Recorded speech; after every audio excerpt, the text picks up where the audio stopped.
owning a Switch for a while now, there's a million things I could say that is positive about the system. There's really only a few things that I could say are negative towards it. And the one thing that I could say bothers me the most is when I had played Super Smash Bros. Recently, I had to relearn a game that I've known since I was 10 years old. I had purchased the game a few months ago and was really excited to play it, but I had still been really thoroughly into the games I'd been playing currently. So when I'd finally popped this game in and started playing, I was really excited to see the 8 original characters from the Nintendo 64 version as your starters. So I immediately clicked on the Smash menu and started to play a game, picking Link and putting the computer on level 5, because I hadn't played for a while and needed a warm-up. And I realized that the computer then was way better than me because the controls were different. It's not that the buttons were different, it's that the placement of the buttons on the controller were far different. I remember this from the beginning playing the Switch and being a little bit uncomfortable with where the A button was located, but this game makes it very obvious because Super Smash Bros. Is kind of like a bicycle. Once you learn how to play it, you'll always remember how to play it. It just takes you a minute to re-warm up to it. Playing Super Smash Bros. Ultimate is a whole nother game because of where the Pro Controller lands all the buttons. Now again, I'm being hyperbolous because the game itself is exactly the same game since Melee. It has the same graphics, the same textures, the same feel.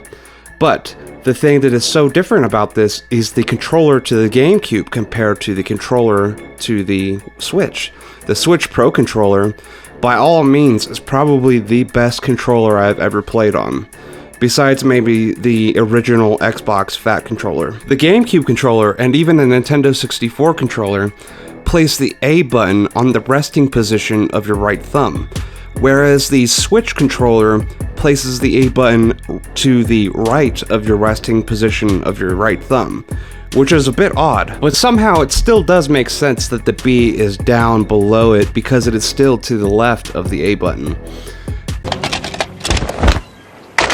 What? But another unusual thing that the Switch had done is they had completely switched the position of their X button. The X button was located on the right of the GameCube pad, whereas on the same positioning on the Switch controller it's on the left. But the positioning of the X button has never really bothered me, nor the change from the analog triggers to the digital triggers from the GameCube to the Switch controllers, since I've never really played racing games and I don't really care about the pressure added to the button as rather than the button being pressed itself. But now I ask, why did they change the position from the A button?